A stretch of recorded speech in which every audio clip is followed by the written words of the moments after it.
discussing today the law of limitation. Very important topic as far as the credit officers exams are concerned. Unlimited time मिल जाएगा तो 25 साल 30 साल के बाद जब आप अफ्लुएंट हो जाएंगे you will be very well मतलब वेल सेटल्ड हो जाएंगे आप किसी के खिलाफ जाके केस करेंगे समटाइम्स व्हाट हैपेंस आप इमीडिएटली केस किसी के ऊपर फाइल इसीलिए नहीं करते क्योंकि आपके पास टाइमिंग की कमी होती है रिसोर्सेस की कमी होती है इसीलिए आप इमीडिएटली केस फाइल नहीं करते हैं ठीक है you are getting my point तो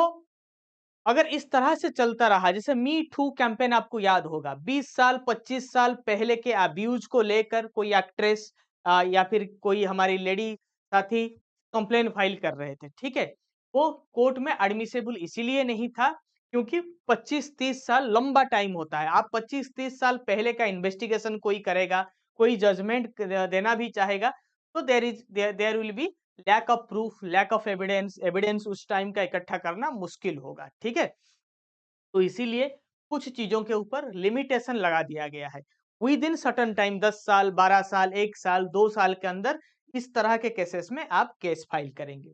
इसीलिए लॉ ऑफ लिमिटेशन बहुत इंपॉर्टेंट है और बैंकिंग में इसका यूज हम आज लॉ ऑफ लिमिटेशन का यूज बैंकिंग में कहां कहां पे होता है वो देखेंगे और लॉ ऑफ लिमिटेशन बैंकिंग में जहां पे यूज होता है वो स्पेशली क्रेडिट मैनेजमेंट ही है क्योंकि केस आप कभी किसके खिलाफ कहां पर फाइल करेंगे अगर फ्रॉड होगा फ्रॉड होने के लिए अगर फ्रॉड होता है तो नॉर्मली आप जो इंटेलिजेंस यूनिट होता है ठीक है आप उसको भेज देते हैं यानी कि अगर डिपॉजिट में फ्रॉड होता है तो इंटेलिजेंस यूनिट को भेजा जाता है वो वहां पे चेक होता है जैसे फेक नोट म्यूटिलेटेड नोट्स के बारे में होता है तो बट ज्यादातर लॉ ऑफ लिमिटेशन या फिर कोर्ट के केसेस सूट्स ये सब कहाँ पे काम आता है जब कोई लोन लेता है और पैसा देने के लिए मना कर देता है विलफुल डिफॉल्टर जो होते हैं उन लोगों के केस में लॉ ऑफ लिमिटेशन आता है क्योंकि आपका पैसा वापस नहीं आएगा अगर आपके पास कोई रिमेडी नहीं होगा कोई लीगल रिमेडी आपके पास अगर नहीं रहेगा तो आप अपना पैसा वापस नहीं ला सकते specially in Indian context where our people are spiritually morally they give a great lecture but when it comes to return somebody else's money they prove to be very immoral ठीक है तो इसीलिए लॉ ऑफ लिमिटेशन एक्ट आया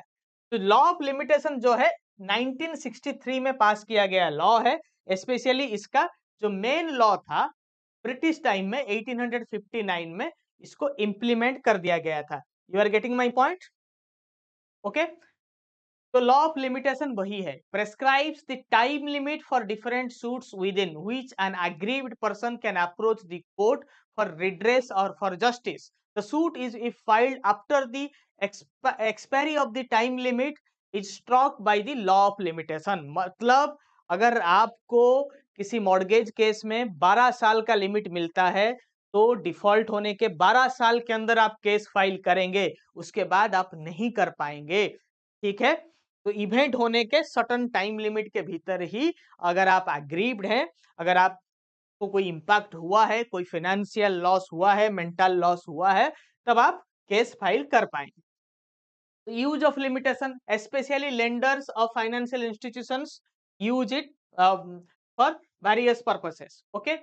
especially the recovery act and the court only permit action if the claim is within the period of limitation the limitation act defines the limitation period for various security documents if the documents in an outstanding loan account like guarantor agreement acknowledgement of debt loan agreement etc are more than 3 years old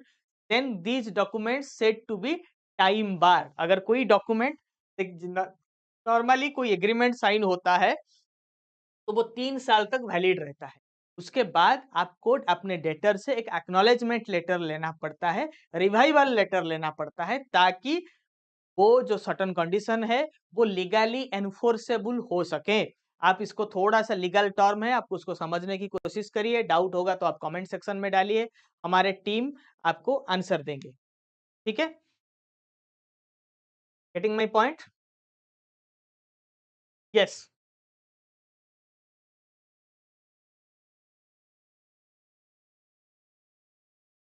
चलिए तो 3 years of this उसको time बार document माना जाएगा यानी कि वो document का validity खत्म हो गया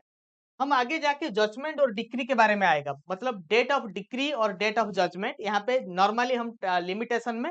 डिक्री के बारे में पढ़ेंगे, इसीलिए मैंने पहले डिक्री आपको समझा दिया। Judgement and decree, there are two different things. A judgement is a statement given by the जज that includes the decision on each of the issues in a legal matter, whereas a decree is a formal expression of an adjudication by the court that conclusively determines the right of the parties. It is the final order or a decision of the court that resolves the issue in the controversy in the suit. तो जब भी हम determine करेंगे law of limitation किसी suit filed case में, तब हम date of decree को मानेंगे, not the date of judgement. ठीक है, तो इसी हिसाब से किसी डिमांड लोन में कोई डॉक्यूमेंट है, कोई डिस्प्यूट है, तो 3 साल के भीतर आप केस फाइल कर सकते हैं। And from which date? From the date of the loan, जब से लोन सैंक्शन हुआ है तब से 3 साल। 3 साल के बाद भी वो लोन अगर अनपेड रहता है तो बैंक को क्या करना चाहिए? एक एक्नॉलेजमेंट ऑफ डेट या फिर revival letter, acknowledgement of debt या फिर एक रिवाइवल लेटर को, या फिर टाइम बार डॉक्यूमेंट एक लेना होगा। टाइम बार मतलब 3 साल में वो डॉक्यूमेंट टाइम बार हो जाएगा। उस टाइम बार को मतलब टाइम लिमिट खत्म हो जाएगा उसका, तो एक रिवाइवल लेटर हम इशू करेंगे ताकि कस्टमर एक्नॉलेज करेगा कि मैंने हाँ आपसे लोन लिया है। जिस दिन फिर से वो एक्नॉलेज कर देगा, उसी दिन से फिर से 3 साल तक वो एनफोर्सेबल हो सकता है। You are getting my point? I hope you all are getting it. तो डिमांड लोन में जो टाइम लिमिट है वो 3 साल के लिए है, टर्म लोन में 3 साल के लिए है। टर्म लोन में एक पॉइंट है,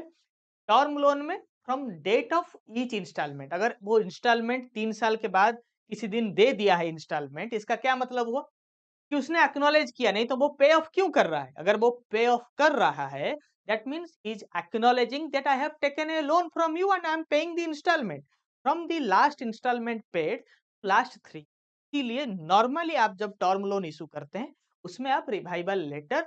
नहीं लेते हैं, आपका डॉक्यूमेंट टाइम बार्ड नहीं होता है, क्योंकि लास्ट ईएमआई से 3 साल बहुत लंबा पीरियड होता है। तब तक तो लोन अकाउंट जो है लॉस में चला जाता है। अगर बैंक को कोई एक्शन लेना होता है, सूट फाइल करना होता है, तो बैंक तब तक कर चुका होता है, राइट?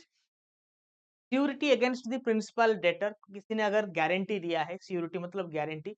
प्रिंसिपल लोन ले रहा है उसके अगेंस्ट में अगर किसी ने गारंटर दे दिया है, मान लीजिए मैं लोन लेना चाहता हूँ, मेरे पास उतना फाइनेंशियल हेल्थ नहीं है मेरा ताकि मैं लोन ले सकूं, मेरा इनकम 2-3 हजार महीने का है, 5,000 महीने का है, ठीक है, तो मुझे लोन मिलेगा नहीं। इसीलिए आपका सैलरी, मेरे भाई का सैलरी जो है वो 1 लाख है पर महीना, तो उसने मेरे लिए गारंटी कर दिया। तो गारंटर के केस में, गारंटर के अगेंस्ट में कब केस फाइल होगा? 3 साल from the date the notice is. जब मुझे नोटिस मिलेगा कि आपने पैसा नहीं दिया है, जब तक मुझे इन्फॉर्मेशन मिलेगा मैंने पैसा नहीं दे पाया, फिर गारंटर को एक नोटिस जाएगा कि आपने जिसके बिहाफ में गारंटी दिया था प्रभंजन त्रिपाठी के नाम पे, वो पैसा नहीं दे पा रहा है। तो क्या करेंगे? क्या करेंगे इस स्थिति में? इस स्थिति में हम ये करेंगे कि उसी डेट से 3 साल के अंदर हम गारंटर के खिलाफ केस फाइल कर देंगे। ठीक है? This was just a sample session. ये एक सैम्पल सेशन ही था, कंप्लीट सेशन, और पूरे सिलेबस के लिए आपको रजिस्टर करना होगा नॉलेजिस्ट के डेडिकेटेड कोर्स से। कोर्स का link and everything is available in the description, comment section, also in your application and in your website. So don't hesitate to join from there. Thank you.